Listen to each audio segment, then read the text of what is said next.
Hello everyone, konnichiwa minasan, and welcome to another video of Teaching in Japan. Janai. Actually, no, it's not another video of Teaching in Japan. It's related, but it's not actually about teaching. So maybe I will make a new series called Life in Japan. Yeah, Life in Japan.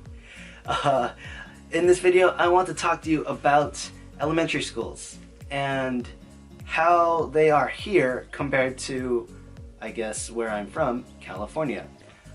The first thing I would like to talk to you about is the topic of lunch. Okay, this actually surprised me. I felt a little awkward when I first encountered it here.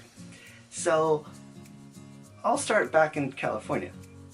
When I went to elementary school, lunchtime, all the students would go to the gymnasium, which doubled for like the cafeteria, and the cafeteria was split into two.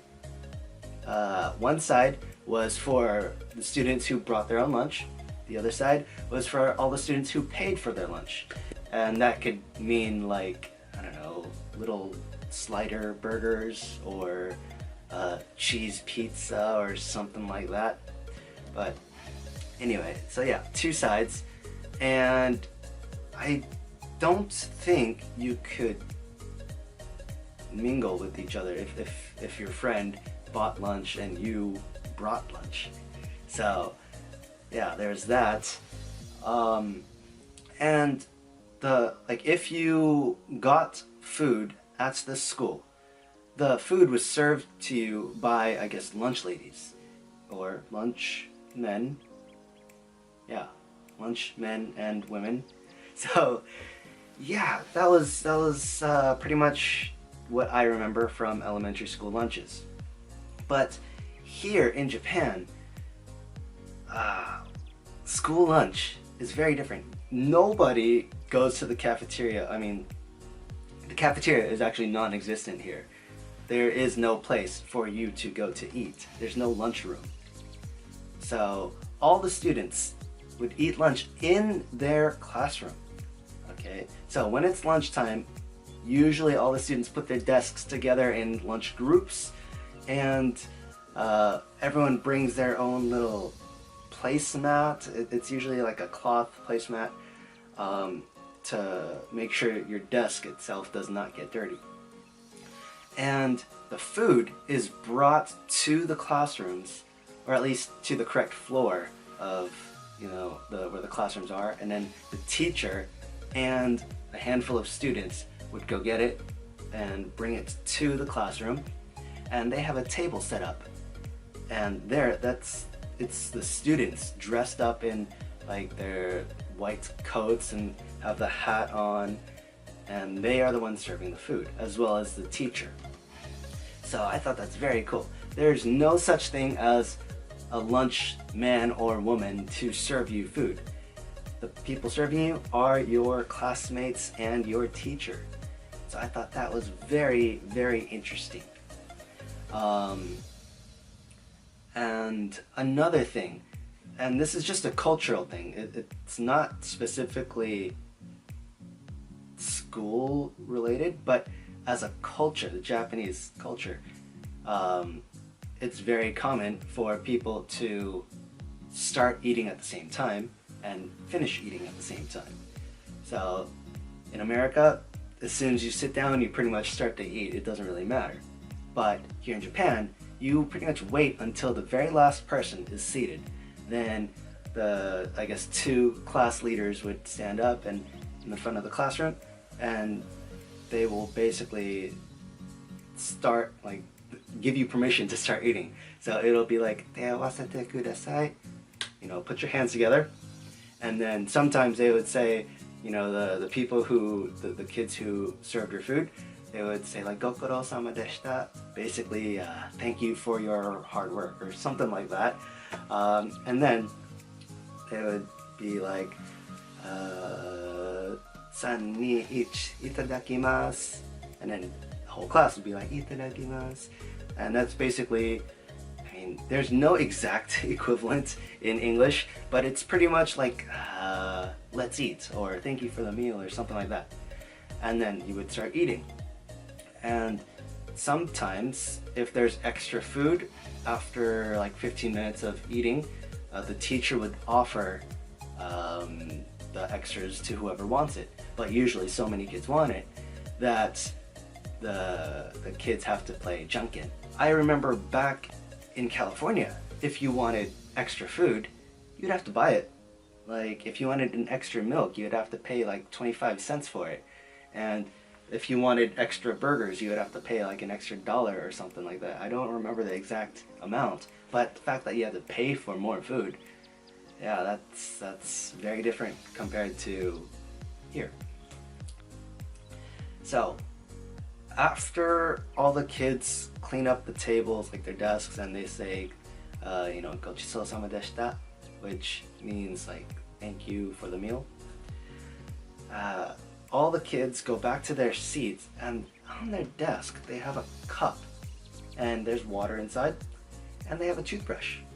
And for 5 minutes after eating, the kids and the teachers brush their teeth.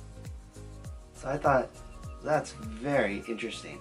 So the next topic I would like to talk about is about, I guess, shoes. So this applies to all schools in Japan, not just elementary, but when you wear shoes back in California, you don't bring a separate pair of shoes for inside the classroom or inside the building. But here in Japan, as you might have seen in some movies related to Japan or that takes place in Japan, for example in Fast and the Furious Tokyo Drift, when the main character goes inside the classroom and the teacher starts yelling at him, it's because he was wearing his, I guess, outside shoes. So all the kids and all the teachers have a separate pair of shoes that they wear for inside the buildings only. And then whenever they want to go outside, they switch to their outside shoes. So for me, I just went to the local shoe shop and bought some slip-ons that I can just easily put on when I'm inside the building. And yeah, that's pretty much what I wear, and I had to make sure they were very comfortable. Another difference is, in California, we had janitors and whatever to clean up messes. Here in Japan, there is someone who, I guess, does the upkeep of the school, but not exactly cleaning. So here, the students and teachers clean the school, but mostly the students. So at one of my elementary schools, I helped clean the teacher's room. And there is a group of 6 or so students who clean with me. So they range from 1st to 6th grade, and usually the 6th grader is the leader of that group. So usually the 1st graders are the ones on the floor, and they've got the cloth and they're just going on the floor like that. And then 2nd graders are wiping down the tables, 3rd graders are taking out the trash, 4th and 5th graders are sweeping the floors, and also the 6th grader. Well, the 6th grader sometimes sweeps or sometimes mops. So yeah, it's very interesting how that's assigned, and I think it's pretty cool because it helps. Well, I guess the purpose of it is to teach responsibility, perhaps. So I think that's really cool. But yeah, I just noticed the students do a lot of things that back in America, back in California, we don't really do, because we have people to do that, like serving lunch or cleaning the classrooms and hallways. So yeah, it's very, very interesting to see and experience that difference. What else? Cleaning, lunch, shoes. Another thing is that about what the students have. So all the students have a special kind of backpack. I forget what it's called, but all I know is those kinds of backpacks, I'll put a picture of it like right here or something, but those kinds of backpacks are ridiculously expensive, okay? these kids only use it for elementary school. But you, like, if you go to a shop and look at those specific backpacks, they cost about 40,000 yen. So the equivalent of like 400 US dollars or more. Like, why would you spend that much money on a backpack that the kid is only going to use for elementary school? And I don't know, it's just crazy. But then again, there's like in junior high school and high school, the kids have uniforms and those aren't cheap either. But yeah, it's just crazy how expensive those backpacks are. So I'm gonna end this video here because I can't think of anything else to talk about. So I will probably make another video next week. I don't know exactly what the topic is yet. Maybe something about life in Japan or something related to teaching in Japan. I still haven't planned a Disneyland trip, so I guess if you're waiting on a Disneyland video, please wait a little bit longer. Yeah. What else? I got nothing. So, see ya.